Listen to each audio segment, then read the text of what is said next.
Welcome to another episode. Glad to have you. Today's episode packed, lots of information.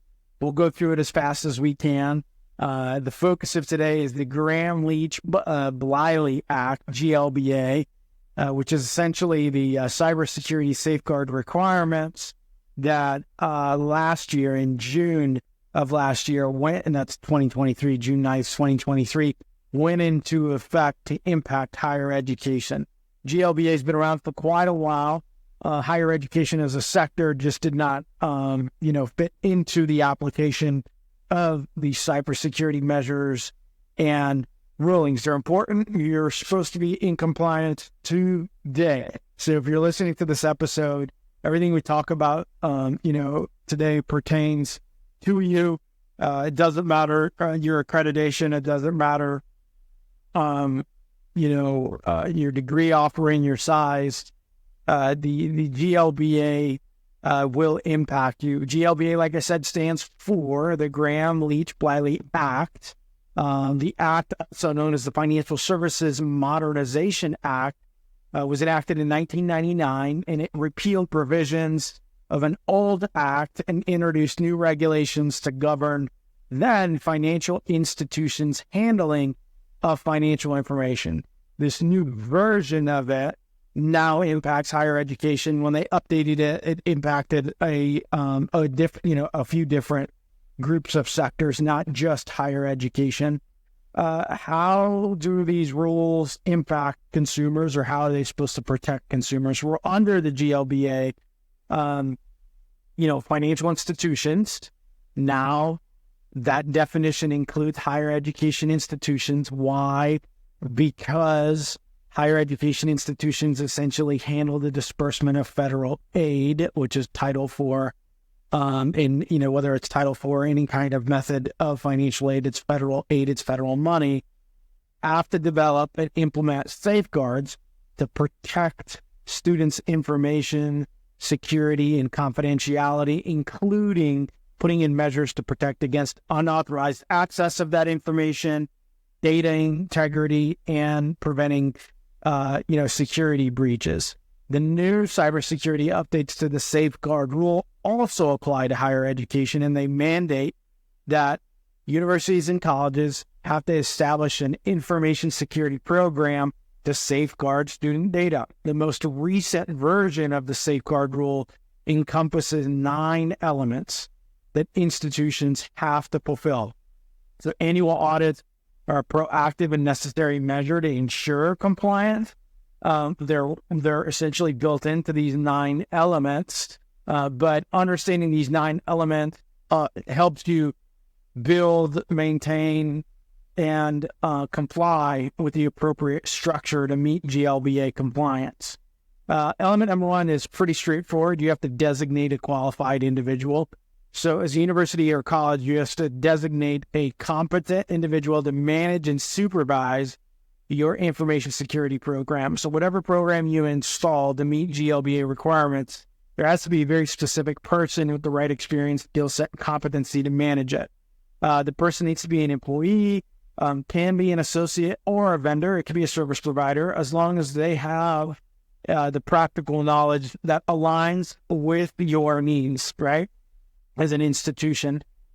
Smaller schools obviously are going to require different criteria to larger ones, and it's up to the institution to be responsible to assign this high-ranking employee to oversee, the vendor, the outsourced provider, or the individual, right? If they're employed by the institution. So you have to have kind of the structure where you have a very specific person responsible for your information security program, and then you have to have an executive or a leader that oversees that person directly.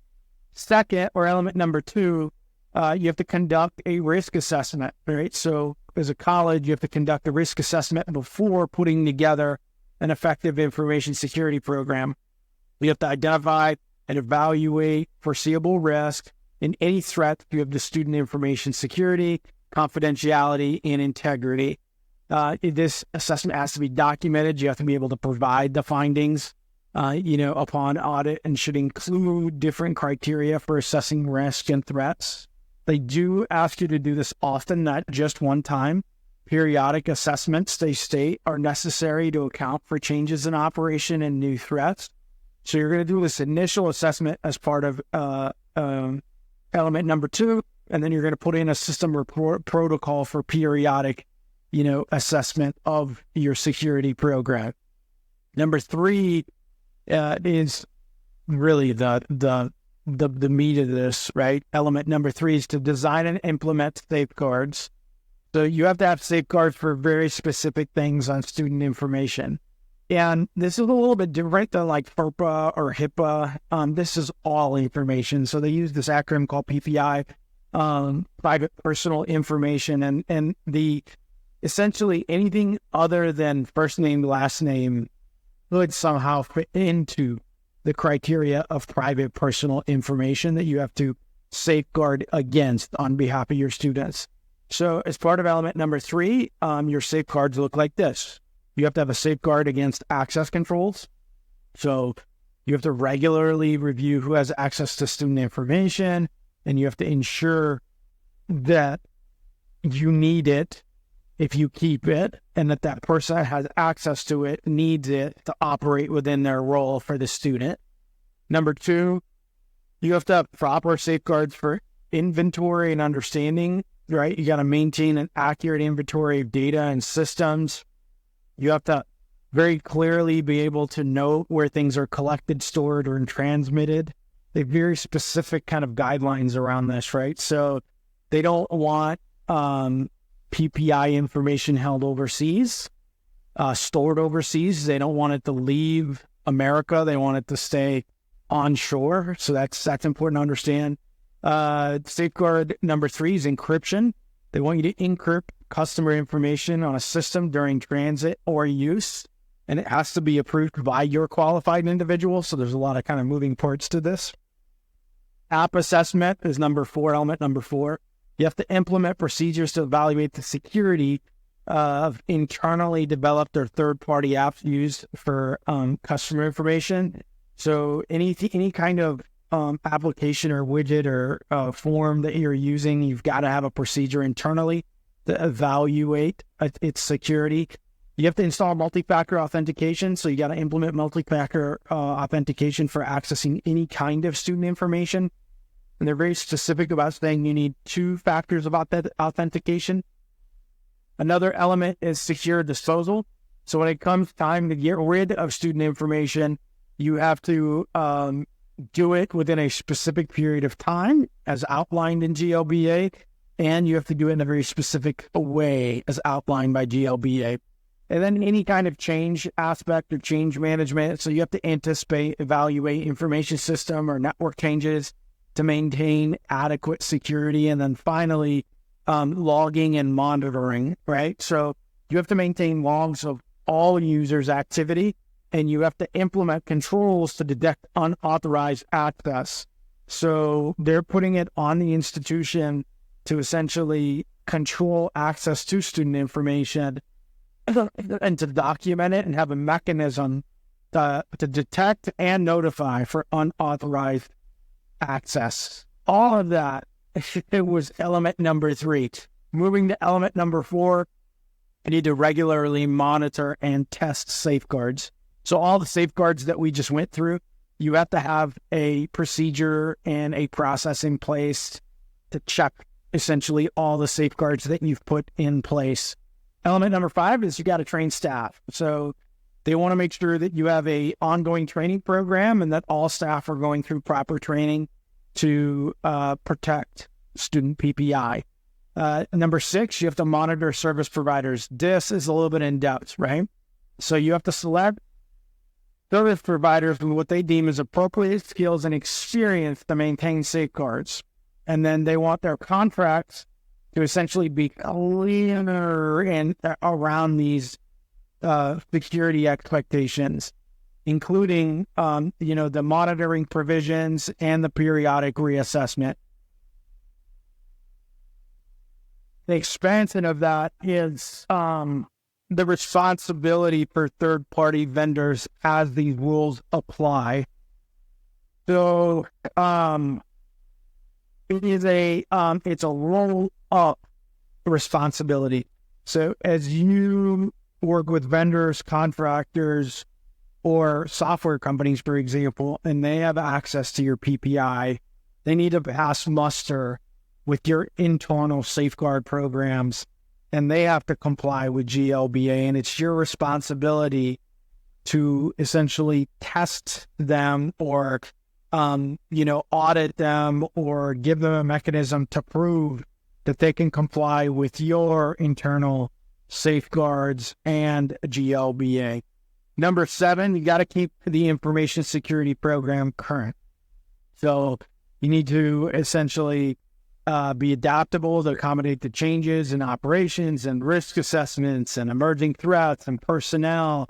So training for onboarding new employees, regular audits, and then a mechanism to report failure or a mechanism to make changes based off of what you identify, right? Element number 8 is you have to have an incident response plan. They're very specific on this. So anytime there's a breach of PPI, private personal information, or there's an attack on your data, or there's unauthorized access, you have to have a very immediate response plan in place. In the language in GLBA is very specific around this, right? And the timeliness of it. And then number 9, there has to be regular reporting to the board of directors. The qualified individual must provide an update regularly, and I think they state the minimum is 1 per year, to either the board of directors or a high-ranking officer who will report back to the board of directors to make sure that everything is, in compliance with GLBA. It's good to know who GLBA applies to. It's not just, higher education institutions. It's banks, it's mortgage lenders, it's higher education institutions that participate in federal student aid programs. It's loan brokers, it's debt collectors, it's real estate appraisers, and financial advisors. It's enforced by the Federal Trade Commission and the Office Comptroller of the Currency, the OCC, the Federal Reserve, and the National Credit Union Administration. So there's a lot of folks that kind of oversee it. And for you, now the Department of Education. So the audit is done by the Federal Trade Commission on universities and colleges, and then any kind of enforcement is administered by the Department of Education. I think it's important to know that these rules and everything we just talked about today went into effect June 9th, 2023. So you definitely want to have the proper measures and protocols to be compliant here. Thanks for joining us for another episode. Have a great rest of your day.